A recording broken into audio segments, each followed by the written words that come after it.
Afternoon everyone, welcome to insure our chain of life. चलिए शुरुआत करते हैं आज के ब्लॉग की। और अभी हम लोग एक इवेंट से वापस आ रहे हैं और रास्ते में चलते चलते अगर आप किसी गाड़ी में बैठे हो और जिसका आपने रिव्यू ना लिया हो तो कैसे हो सकता है, और टाइम को कैसे यूटिलाइज़ करना है वो तो मुझे पता है। तो ऑफिस पहुंचने में 20-1 मिनट लगने वाले हैं, तो मैंने कहा चलो आज हम बैठे हैं महिंद्रा XUV W8 ऑप्शनल, एक ऑटोमेटिक, करेक्ट, डीजल में। तो अनूप है मेरे साथ में। इनका हमने जब गाड़ी ली थी तब हमने बात की थी कि क्या था, कैसे थी, क्या वो गाड़ी क्यों ली थी। और आज हम बात करेंगे कि गाड़ी जो है 10,000 किलोमीटर चल चुकी है, तो ओनर का जो रिव्यू है, मतलब ओनर का व्यू पॉइंट क्या है इसको लेके after 10,000 and how many months, almost एक साल हो गया। हाँ, ऑलमोस्ट 1 साल हो गया है। तो 1 साल के बाद और 10,000 किलोमीटर के बाद अनूप, पहला सवाल आपसे ये हुआ कि आपको क्या डिफरेंस मिला है 1 साल के बाद गाड़ी में? कोई डिफरेंस आया है या एज इट इज़ ही है, या और अभी भी आप इसकी राइड को एंजॉय कर रहे हो? मैं इसकी राइड डेफिनेटली एंजॉय कर रहा हूँ। तो इसके पहले मेरी इको स्पोर्ट थी, टाइटेनियम डीजल। हाँ, और बिटवीन इको स्पोर्ट और XUV 300 डीजल में 300 पावर वाइज बहुत अच्छी है, लीनियर डिलीवरी है, कहीं झटके नहीं लगते। ऑल्दो AMT होने की वजह से भी लैग नहीं है AMT में, अनलाइक नेक्सॉन AMT या फिर और कोई भी मारुति की AMT जो आती है। Transition of power is very good. जिससे पहले आप आगे बोलो, आपका सनरूफ पूरा खुला हुआ था तभी तो चला। Anyway continue. Transition of power बहुत बढ़िया है, स्मूथ है गाड़ी। हाँ, पहाड़ों में थोड़ी दिक्कत आती है बिकॉज एक माइनर 1 से 2 सेकंड का लैग रहता है जब गियर शिफ्ट होता है। तब अगर आप इंक्लाइन पे हो और इंक्लाइन अच्छा है या फिर हेयरपिन बेंड्स पे हो तो आपको ओवरटेकिंग या फिर पावर या फिर टर्न्स प्लान करने पड़ते हैं थोड़े से ज़्यादा। करेक्ट। ये वाला जो पॉइंट अभी अनूप ने बोला है, इनफैक्ट ये मेरी गाड़ी भी सेम ही है एक्सेप्ट पेट्रोल एंड मैनुअल में। हम लोग जो चढ़ाई की हम जब बात करते हैं, हिल असिस्टेंट जो है गाड़ी में है, इस वाली में अभी तक अनूप ने उसको एक्सपीरियंस नहीं किया, बट मैंने अपनी गाड़ी में एक्सपीरियंस किया। लेकिन 2 दिन पहले मैं भी अपनी गाड़ी थोड़ा सा कहते हैं ना रैंप में लेके जा रहा था, तो वहाँ पे थोड़ा मुझे चैलेंज आया। तो अभी मैं दोबारा ट्राई करूँगा। अगर फिर नहीं आता है चैलेंज तो ठीक है, अगर दोबारा चैलेंज आए तो इसका मतलब ये बहुत बड़ा चीज़ है। लेकिन ऑटोमेटिक में ये समस्या तो थोड़ा बहुत दिख रही है कि जब रैंप पे चढ़ते तो आपको हैंड ब्रेक लेके फिर गाड़ी को चढ़ाना पड़ता है। बाकी मैनुअल ट्रांसमिशन में अगर आप इसे मैनुअल मोड में शिफ्ट करो तो गाड़ी is a very pleasure to drive. बिल्कुल लैग नहीं है, कोई प्रॉब्लम नहीं है। टॉर्क इतना है गाड़ी में कि सी कीप्स ओनली पुलिंग। ऐसे लगता है कि कभी टॉर्क खत्म ही नहीं हो रहा है, मतलब पिकअप खत्म ही नहीं हो रहा है। अपने से बड़ी गाड़ियाँ 1 सेगमेंट हाई कार से भी, मतलब SUVs जो है, चाहे वो क्रेटा हो, सेल्टोस हो या फिर इवन टाटास हैरियर सफारी है। हैरियर सफारी के ऑल्दो 2 लीटर इंजन है, बट कहीं इसमें ऐसा फील नहीं होता कि हम लोग 1.5 ड्राइव कर रहे हैं और वो 2 लीटर वाले इंजन की गाड़ियाँ हैं। तो इट कीप्स अप विद, बिल्कुल लैग नहीं है। Unlike the EcoSport, she is not tiring. EcoSport तो टायरिंग तो नहीं है। तो अभी ये बताओ कि इसकी कितनी सर्विसिंग आप करा चुके हो? इसकी अभी मेरी फर्स्ट सर्विस ड्यू है। इनफैक्ट फर्स्ट सर्विस ड्यू मतलब अभी अगले क्या ड्यू, क्या मतलब? 1000 किलोमीटर वाली हो चुकी है। उसके बाद सेकंड अभी हुई नहीं है? सेकंड हुई नहीं है, सेकंड अभी परसों जाएगी गाड़ी। ओके, ठीक है। सो सर्विसिंग का भी ड्यू है, तो सर्विस के बाद में और बातचीत इसके बारे में आपको पता चल जाएगा। दूसरा एक AC के बारे में इसकी बात करना चाहूँगा। मैं हाल ही में अभी मैंने गोवा में एक लॉन्ग ड्राइव किया था। तो यहाँ से गोवा तो हम लोग खैर अर्ली मॉर्निंग 4:30 के करीब निकले थे।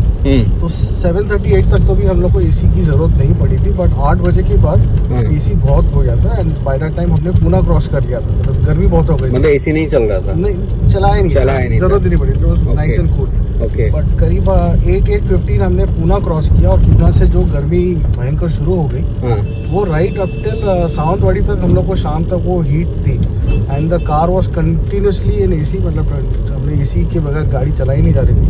बट इंटरेस्टिंग ये था कि with the AC on the highway, on the mountain slopes also, there was 0 drop in power. अच्छा। So it was working excellent. AC मैंने 23 पे रखा था, 23.5 पे। तो ऐसे कंप्रेसर भी इसका इतना स्ट्रॉन्ग था कि ऐसे कहीं फील नहीं हुआ कि इसका AC हम लोग 20-22 पे सेट करें, ताकि बिकॉज कूलिंग बढ़ानी चाहिए। तो 23 पे भी गाड़ी बहुत अच्छी तरीके से कूल कर रही थी। Zero drop in power, mileage करीब मैंने कार के जो MID पे है वहाँ पे जो देखा था करीब 15-16 हम लोग क्लॉक कर रहे थे। हाँ and this is when we were doing approximately 80-90 average speed हमने रखा था, 100 मैंने क्रॉस नहीं किया था। तो Okay. 80-90 का एवरेज स्पीड था, AC on 23, the car was full luggage and there was कहीं ऐसे परफॉर्मेंस में लैग हो रहा है या कुछ नहीं। सेकंड एक जो मैंने बहुत अच्छा ऑब्जर्व किया, जो एक बार आप कोकण में जब उतरते हो from Ratnagiri to Goa border, road अभी बहुत प्यारी हो गई है, तो it's almost 8 lane 10 lane highway जो NH 56 I think, I am not sure which NH it is, but वहाँ पे वहाँ पे टर्न्स बहुत है उस हाईवे पे। तो हालांकि वो एक्सप्रेसवे जैसे बना है लेकिन टर्न्स काफ़ी है, तो वहाँ पे इको स्पोर्ट में बॉडी रोल काफ़ी फील होता था मुझे। हाँ, इसमें नहीं होता। इसमें बिल्कुल नहीं, इसके में इसका ट्रैक इतना वाइड होने की वजह से हाँ। Even if you are taking a turn at 80 और 90, हाँ। गाड़ी बहुत स्टेबल रहती है। बिल्कुल रोलिंग है लेकिन बहुत मिनिमल रोलिंग है। इनफैक्ट मैंने उस टर्न्स पे I saw XUV 700 slowing down, तो 700 बिकॉज आई थिंक शायद गाड़ी इससे ज़्यादा टॉल है तो उसका CG भी हाई रहेगा, इसकी वजह से वो रोलिंग इफेक्ट आता रहेगा। बट इसमें 300 में बिल्कुल नहीं, इसका ट्रैक इतना वाइड था। Tyres played a very big role, 17 inch tyres, मुझे हमेशा लगता था क्या फ़र्क होगा, but it's on those turns and that temperature and that speed, तो 17 inch tyres made a huge difference. ये स्टॉक टायर्स है, मैंने इसमें अब तक टायर्स कुछ चेंज नहीं किए। स्टीयरिंग मोड्स दिए गए इसमें, तो काफ़ी मैंने रिव्यूज़ ऑनलाइन भी देखे थे। इनफैक्ट मैंने जब परचेस करने गया था तभी भी लोग कह रहे थे कि स्टीयरिंग मोड्स कुछ काम के नहीं है, but believe me on long highways which is wide, जहाँ पे आप यू कैन ईजिली कीप 80-100 की स्पीड, इवन इनफैक्ट 120-130 भी कर सकते हो। वहाँ पे जब स्टीयरिंग जब आप स्पोर्ट्स मोड में सेलेक्ट करते हो और जब स्टीयरिंग जिस तरह से वेट अप होता है, हल्का नहीं होता, स्टीयरिंग ग्रिप होती है, तो you can feel the direction of the tyres, आप जहाँ पे पॉइंट कर रहे हो, you are more in control of the car. तो आई थिंक दैट ये एक बड़ा अंडररेटेड इसका फीचर है, बिकॉज जनरली लोग काफ़ी क्या करते हैं कि मोड्स ऑफ ड्राइविंग चेंज करते हैं, सिटी मोड, इको मोड, ये सब करते हैं, बट उसमें पावर इज अगेन फाइनली आप उसको एक्सेलेरेटर कैसे कंट्रोल करते हो उसके ऊपर है, तो ड्राइविंग स्टाइल के ऊपर आ जाता है। बट दिस ये जो स्टीयरिंग मोड्स है, स्पेशली अगर आप इंटरसिटी ड्राइव्स कर रहे हो, long drives, and if you are the single driver, तो you become more alert, you become more involve in the drive. So अभी ये बताओ कि इतने 10,000 सर्विस, 10,000 किलोमीटर के बाद 13 महीने में अभी तक आपने कितनी लॉन्ग ड्राइव कर चुके हैं? मतलब आउट स्टेशन टूर कितने लग चुके हैं अभी तक? करीब एटलीस्ट 7-8 आउट स्टेशन टूर हो चुके हैं। तो मेरे सबसे लॉन्गेस्ट कौन सा था? Longest has been Mumbai Goa. Mumbai Goa.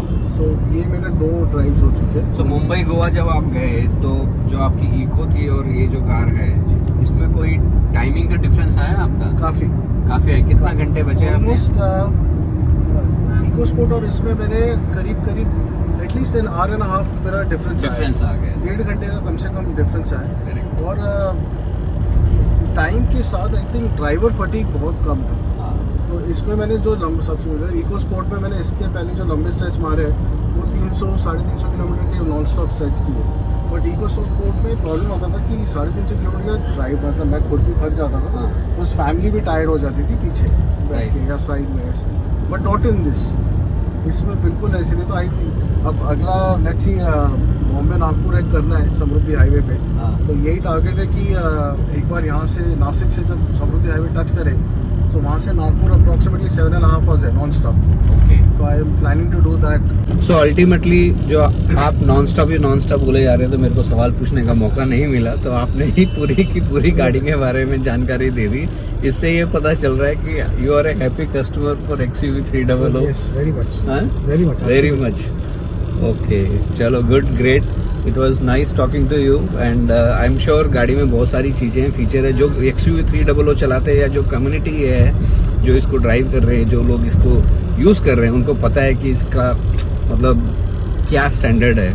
उस हिसाब से अगर हम बात करें तो मेरे काफ़ी रिलेशन में, काफ़ी जानकारी में काफ़ी लोगों ने XUV 300 ले भी ली है और कई लोगों ने हमको रिकमेंडेशन भी पूछा, तो हम लोगों ने वो दिया भी है। बाकी चॉइस लोगों की अपनी अपनी होती, बट 14-15 लाख में टोटल क्या बोलते हैं उसको, फुली लोडेड बेस्ट अगर एक्सपीरियंस चाहिए तो आई थिंक हमारे हिसाब से फिलहाल ये है गाड़ी।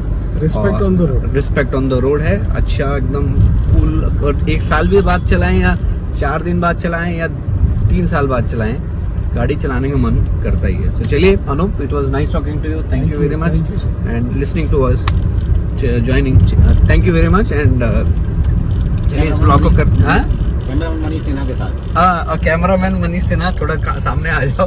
हाँ, ये बैक का जो कैमरा था मनीष मैनेज कर रहा था, तो कैमरामैन मनीष के साथ में हम इस ब्लॉग को करते, यही कदम बने रहिए मेरे साथ शिव रावत चैनल लाइव के साथ।